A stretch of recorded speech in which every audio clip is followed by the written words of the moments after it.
What is up, everyone? It's me, Jaxson here, and welcome back to a brand new episode of the Jaxson Adventures. Today, we're back with a brand new reaction video. In the last video, we learned about the Godzilla -1 Explain video. We learned a lot from it.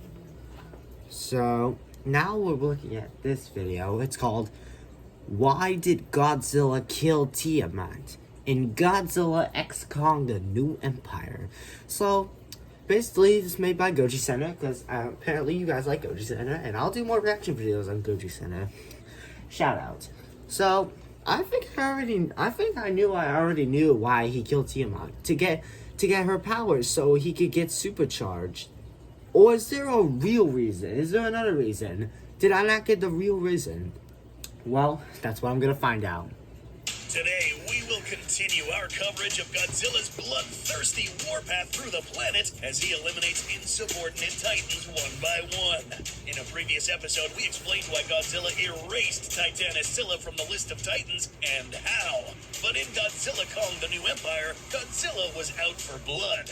After delivering final judgment to the giant crab, he was still not finished. Up next was Titanus Tiamat. But why? What did Tiamat do this time to deserve such fate? Sit back, listen closely, and make sure you smash that subscribe button and get ready for Tiamat's execution explained. After the release of The New Empire, many people amongst the fan base and even some big outlets started highlighting what was described as a kaiju injustice that happened in this film. Apparently, Godzilla had absolutely no reason to kill Tiamat, much less turn this eviction into an execution. Yeah, from the surface, it seems a little unfair and quite frankly out of character for Godzilla to eliminate a titan out of nowhere. After all, Godzilla is described as a force of nature that keeps balance. Wow. Not oppressive unless provoked. But in GXK, Godzilla pretty much headed towards Tiamat, who was apparently just chilling in her lair, kicked her out, and then killed her. Well, today we'll find out if this act was in fact unfair or warranted. To find out, we'll have to travel back in time to the events that happened during Godzilla King of the Monsters. Okay. Yeah, Tiamat actually had a big role here too. Although not seen in this film, this titan actually inflicted a huge death toll as commanded by Ghidorah, beginning in Stone Mountain, Georgia, possibly dormant in one of the surrounding lakes and making her way to the shore with her hydrokinetic abilities. Being an aquatic titan, her hydrokinetic abilities allow her to easily make her way through dry land back into the sea, leaving potentially millions of dead life forms in her wake. Tiamat is considered a destroyer by Monarch, and because of this, she would obey a destroyer alpha titan like Ghidorah. But this alone is not why she was on Godzilla's blacklist. Remember, both benevolent and malevolent titans were doing Ghidorah's bidding, so this act alone wasn't going to warrant her execution. What she did after these events mattered a lot. Moving forward in time, post-2019, after Godzilla established himself as the new alpha, Godzilla would travel the world, putting the bad titans in their place, making the bad ones submit. Even going out of his way to rescue a destroyer titan from humans, and brutally killing one that settled in his old lair, the Genitor Murderfish. Yeah, as you'll soon find out, Godzilla doesn't like anyone staying in his crib. But there happened to be one lair where he used to live previously but got kicked out by this guy. No, we're not kidding. And this is not Kong, by the way. This was another member of the great ape species that actually kicked Godzilla's butt out his home. A pretty humbling experience for Godzilla. Ah, come on. But now, after many years, and him being more powerful and evolved this time, he was going to come back and retake it. But that wasn't it. He was going there to kill him. Remember how he had just killed this big fish for being in his old house? Yeah, this one had it coming next. Godzilla didn't stay where the big fish was because it had already been destroyed, or stood as collateral damage whenever Serizawa blew up the nuke to help him heal. This helped Godzilla, but he ended up losing his house as a result. So now Godzilla sets his sights on an old lair he once called home, where this ape was. Or so he thought. Once arriving on the shores of his old lair, Godzilla was quickly ambushed by a much more dangerous titan. Who? Well, you guessed it, Tiamat. Now, Godzilla already had a good reason to dislike Tiamat, but why was she here? After King of the Monsters, all remaining Titans went back to their lairs, and Tiamat just went to find something more comfortable and isolated. Arriving here, either killing off the ape that kicked Godzilla out of here many years back, or just simply moving in after this ape had already died. Whatever the case, Godzilla didn't give a crap. What mattered was that she was here, and she needed to get out. But instead, Tiamat came out swinging, ambushing Godzilla and taking him into deep water, cutting him from all directions, temporarily blinding him and almost killing him. Had it not been for the abrupt change of terrain, Godzilla would have had a much harder time. But note how this time Godzilla didn't use his atomic breath. Yeah, Godzilla made her submit using his land advantage and stomped her into submission. She agreed and left. Perhaps Tiamat was too valuable of a Titan to kill right there. After all, she submitted, and Godzilla let her leave in peace. But that doesn't mean Godzilla didn't hold a grudge here. From here on, as per the novelization of GXK The New Empire, Tiamat actually obeyed and found another place to settle. After the events of Godzilla Dominion up to the year 2027, I'm getting that book Tiamat had been compliant to Godzilla's command to stay out of trouble. Monarch had actually tracked her for months. There were absolutely no recorded incidents or even rumors of Tiamat causing trouble. In fact, it was mentioned in the novel that her whole objective was to stay away from Godzilla. A completely different mindset than what Scylla had, who, on the other hand, actually wanted a rematch. So now come the events of GXK, and Godzilla was picking up on the Iwi's Hollow Earth distress calls, which made him seek more sources of radiation to become stronger for the upcoming threat. Ironically, though, Godzilla ended up doing the exact same thing Scylla did before she squared up with him. The G-Man proceeded to visit a few power plants and siphon up the energy exactly as Scylla did earlier. This in turn allowed Godzilla to become more radioactive. Oh yeah, I remember this. That even being near him at the time was life-threatening. Whatever, or whoever Godzilla was heading towards, was about to have a really bad time. And it turned out that Titanus Tiamat happened to be the next stop. Coincidentally, Godzilla was making his way to the Arctic Pole not really because of Tiamat, but because of the valuable resource that was located where Tiamat lived.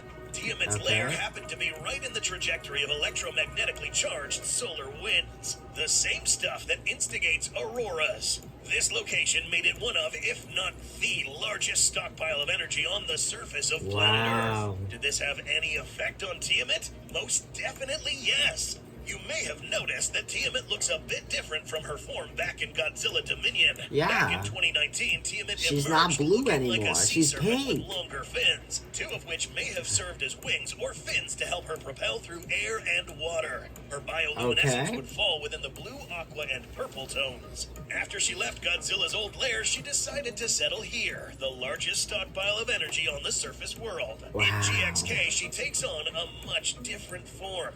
A larger array of fins with the sharpness of obsidian and hardness of titanium, 4 small stubby limbs to aid her in steering underwater, and, most notably, a pink coloration similar to the energy that was being stored in this area. Like Scylla, Tiamat may have also gone through some evolution during her dormancy here, absorbing the radiation giving her this pink glow, and developing body attributes that help her maneuver this icy landscape better, cutting through glaciers without any problems. Was it a coincidence that Tiamat chose this spot? Maybe, but Godzilla may have seen things differently.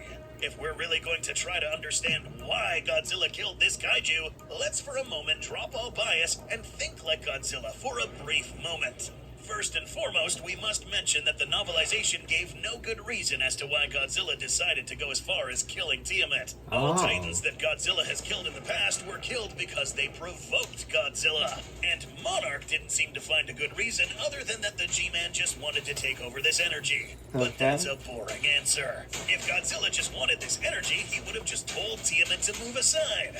Well, he did. In the film, Godzilla lets out an atomic blast that pierced the icy layer where Tiamat resided to try to get her out. It was Tiamat's next actions that sealed her fate.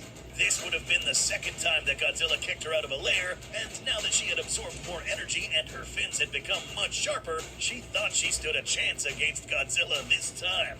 Big mistake. Remember, Godzilla already held a grudge against Tiamat. Godzilla's King of the Monsters, can't beat him. His own house. And to make matters worse, Godzilla now saw Tiamat as an even greater threat. She was now wielding the same energy that he needed to become more powerful.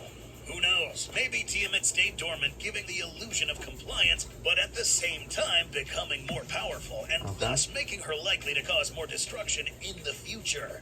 We'd like to think of Godzilla as a big picture thinker, thinking ahead and, in some way, managing the Titans, determining which ones would be of good use and which ones should be disposed of because it would be too risky to keep them alive. And Tiamat had just turned into one of those threats. A destroyer titan who now just became more powerful, daring to fight Godzilla again, and on top of that, someone who had already previously disrespected Godzilla. Big G wasn't going to let her get away this time. It was just too risky. So, what the G-Man did to Tiamat can be pretty much seen as an executive decision. Not everyone has to understand, but maybe he knew something Monarch didn't. Admittedly, if anyone saw this happen and wasn't aware of the context before Godzilla turned Tiamat into cooked sashimi, then Godzilla would have actually looked like a tyrant. But we're not concluding this episode without explaining how Godzilla killed Tiamat. Titanus Tiamat, after being drawn out by the G-Man's atomic breath, goes on the offensive first, coiling around the G-Man just as she did in Godzilla Dominion, cutting into his hide. Godzilla immediately bites into her flank and rips a piece off. Again, if Godzilla wanted to kill Tiamat, he would have done it already with the atomic breath. But no, Tiamat, instead of leaving, decides to go for the head of Godzilla, smothering him with her 4 petal-like appendages. Well, at this point, Godzilla had enough. Now, the book says that there was an explosion first, and then the atomic breath followed. So, the explosion may have actually been Godzilla letting out another pulse to get Tiamat off of him, and then proceeding to slice her up with the atomic breath. Oh, really? It could have just been the atomic breath from the start. The point is, Godzilla diced her up, mutilated her corpse, and decapitated her. Jeez. From the viewer's perspective, Godzilla may have seemed like a cold-blooded killer, but if you really think about it, Godzilla pretty much did the world a favor by preventing Tiamat from becoming an Alpha Destroyer kaiju in the future, or outright joining one, making the opposition more powerful. Godzilla would then not only absorb this energy, but also go as far as salvaging the radioactive matter found in Tiamat's body, increasing his own molecular density, and in the act absorbing some of her DNA. As a result, Godzilla came out more lean, with sharper features in his body reminiscent of the previous Titan, who called this layer home. Cooked crab and diced sea dragon was the aftermath of Godzilla's thirst for seafood in GXK, but Godzilla would still proceed to dominate later in this film. Don't forget to like and subscribe to not miss any of these GXK episodes discussing the... So there was another reason. I thought Godzilla was only killing Tiamat just to kick her out of her new home and take the power and absorb it so he could defeat Shimu and Scar King. But no, he had other reasons. If he wouldn't have killed Tiamat, she probably would have became an alpha predator and probably started to do a lot of damage like Monster Zero did. Well guys, I'm shocked. And that's going to be it for today's video. If you guys like this reaction video, make sure to like and subscribe, and we hope you have a wonderful rest of your day or night. See you guys in the next video. Bye.